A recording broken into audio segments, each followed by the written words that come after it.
अली पे पर 1 लाख रुपए प्राप्त हुए।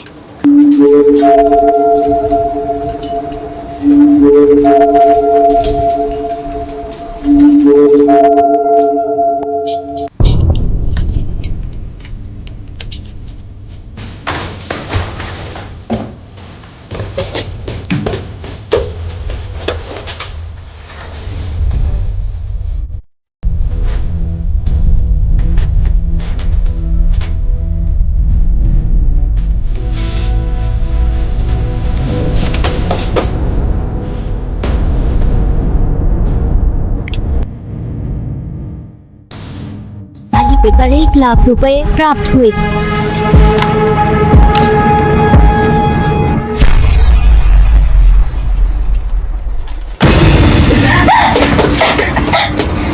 तुम्हें क्या लगता है अपनी इन बातों से तुम मुझे हरा दोगी?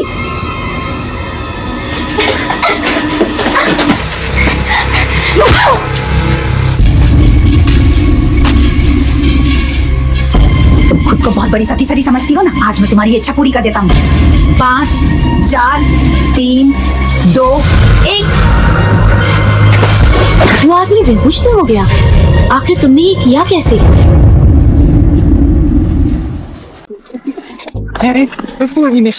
मेरा ब्लड शुगर थोड़ा कम हो गया है। तो क्या तुम्हें थोड़ी चीनी चाहिए?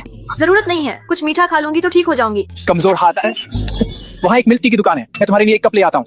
सीधे खड़ी रहो, ठीक है? सीधे खड़ी रहो। मेरे लिए थोड़ी बर्फ डाल देना, आज मैं ठंडी चीजें पी सकती हूँ। ये लो मिल्क टी। कैसा लग रहा है? कुछ बेहतर महसूस हो रहा है? थोड़ा बेहतर है। मुझे अभी भी थोड़ा चक्कर आ रहा है, लेकिन अगर आराम करने की कोई जगह मिल जाए तो मैं ठीक। पता है क्या, मैं इसी मोहल्ले में रहता हूँ। क्या तुम थोड़ी देर मेरे घर पे आराम करना चाहोगी? क्या कोई दिक्कत तो नहीं होगी? कोई दिक्कत नहीं, मैं अकेला रहता हूँ। धीरे चलो। बिस्तर पर लेट जाओ, बिस्तर पर लेट जाओ। आओ लेट जाओ, आराम से लेट जाओ। नहीं कैसे माँ? बात मानो, ये असली इच्छा का पालन करो। तुम्हारी इस तरह की पसंद है? जारी रखो।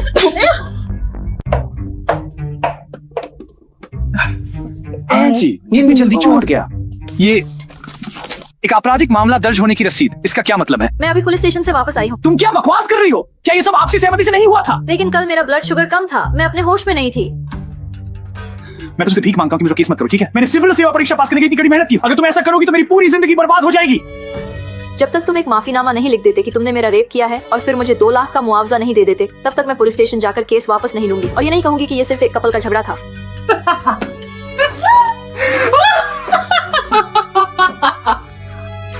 मैं माफीनामा लिख दूंगा, मैं पैसे दे दूंगा। 此局如何破？评论虚读。 एक लड़की रात के समय अपने घर लौटती है। जैसे ही वह हॉल में आती है, उसे सोफे के पास टेबल पर अपना फोन दिखाई देता है। अचानक उसे बेडरूम की तरफ से कुछ अजीब आवाजें आती है। वह डरते हुए बेडरूम में जाती है। जैसे ही वह बेड के पास पहुंचती है, अचानक बेड के नीचे से एक रहस्यमय हाथ निकलता है और उसका पैर पकड़ लेता है। लड़की बुरी तरह डर जाती है, चीखती है और पीछे हटती है। तभी अचानक घर का मुख्य दरवाजा बजता है। लड़की डरते डरते दरवाजा खोलती है, जहां अपार्टमेंट का मेंटेनेंस स्टाफ सोसाइटी का कर्मचारी खड़ा है। वह उसे बताता है कि उसका मेंटेनेंस चार्ज बकाया है। लड़की हैरान होकर कहती है कि उसने तो पहले ही दे दिया है। कर्मचारी बताता है कि उसने बराबर वाले पड़ोसी के फ्लैट का दिया है, इस फ्लैट का नहीं। लड़की कहती है कि यह फ्लैट भी उसी का है। तभी लड़की को एहसास होता है कि अगर यह फ्लैट उसका है तो वह किस घर में आ गई है। वह डरकर दरवाजा बंद करती है, लेकिन तभी पीछे मुड़ते ही कोई उस पर हमला कर देता है और वह जमीन पर गिर जाती है। वीडियो के अंत में दिखाया जाता है कि असली मकान मालिक का फोन बेड के नीचे बज रहा है और वह शख्स बेहोश या मृत अवस्था में बेड के नीचे पड़ा है, जिससे साफ होता है कि लड़की गलती से किसी अजनबी के घर में घुस आई थी जहां पहले से ही कोई कातिल मौजूद था। ईना रात को पानी पीने उठती है तो एक अनजान हमलावर उस पर हमला कर उसे घसीटने लगता है। वह डरकर चीख पड़ती है। दूसरा सपना। सपने में सपना वह अचानक घबराकर बिस्तर पर जागती है। राहत की सांस लेकर वह फिर पानी पीने जाती है, लेकिन वही हमलावर दोबारा उसके पीछे आ खड़ा होता है। लीना फिर से चौंक कर बिस्तर पर जागती है। इस बार वह सावधान होकर अपने तकिए के नीचे से चाकू निकालती है। जब वह बाहर जाती है तो उसे उस हमलावर की लाश मिलती है जिसे उसने आत्मरक्षा में मार दिया था। अंत। वह तुरंत बिस्तर की चादरें बदलती है, फर्श पर बिखरे सबूत और खून साफ करती है और सुबह होते ही उस कचरे के बैग को बाहर डस्टबिन में फेंककर बिना पीछे मुड़े आगे बढ़ जाती है।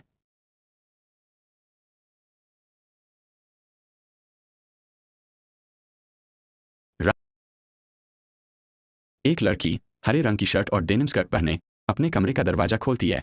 वह देखती है कि उसके बेड पर एक अजनबी लड़का काली टी शर्ट और टोपी पहने बैठा है, जिसके हाथ में चाकू है। लड़की घबराने के बजाय समझदारी से काम लेती है।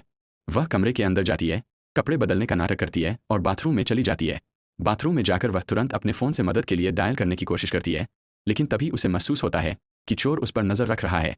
वह फ़ोन छुपा देती है और नॉर्मल दिखने के लिए हेयर ड्रायर चालू कर देती है। चोर बाथरूम के शीशे से उस पर नज़र रखता है। जैसे ही लड़की नहाने के लिए शावर एरिया में जाती है, चोर दबे पाँव बाथरूम में आता है और उसका फ़ोन उठाकर वहाँ से चला जाता है। लड़की बाथरूम से तौलिया लेकर निकलती है और लिविंग रूम में आती है, जहाँ चोर सोफे पर उसका इंतजार कर रहा होता है। लड़की शांति से उसके बगल में सोफे पर बैठ जाती है। चोर जैसे ही उसकी तरफ मुड़ता है, लड़की मौका देखकर अपने तौलिए को चोर के सिर और चेहरे पर लपेट देती है और उसका गला दबाकर उसे सोफे पर ही बेहोश कर देती है। चोर के बेहोश होते ही लड़की तुरंत घर से बाहर भागती है और सुरक्षित जगह पर पहुंचकर पुलिस को फ़ोन 110 लगाती है। रात के घने अंधेरे में एक लड़की शीन्यू अपने बिस्तर पर सो रही थी। वह नींद में बहुत परेशान थी, जैसे उसे कोई बहुत भयानक सपना आ रहा हो। वह डर के मारे एक तकिए को कसकर गले लगाए हुए थी और कांप रही थी। तभी उसका पति कमरे में आता है। अपनी पत्नी को इस तरह तड़पते देख वह परेशान हो जाता है। वह उसे हिलाकर जगाता है। शीन्यू, शीन्यू, क्या हुआ तुम्हें? अगले दिन वे दोनों एक तांत्रिक से मिलने जाते हैं। तांत्रिक उन्हें एक चमत्कारी ताबीज, मंत्र लिखा हुआ कागज का टुकड़ा देता है और पति को समझाता है। रात को पति ताबीज लगाकर शीन्यू के सपने में दाखिल होता है और उसे जगा देता है।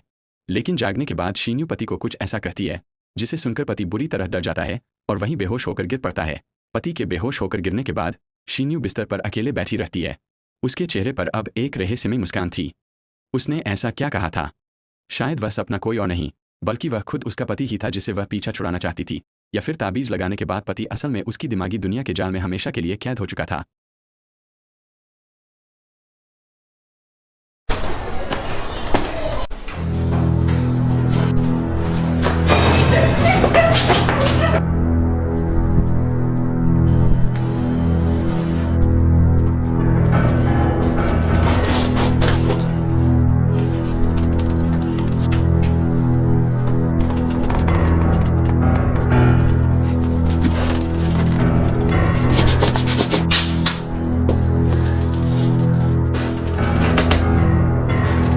क्या लड़की का खुद को बचाने का यह तरीका सच है? शीन्यू एक सस्पेंस राइटर है जो काम के प्रेशर में गाने सुन रही है। तभी एक किताब गिरती है, पर वह ध्यान नहीं देती।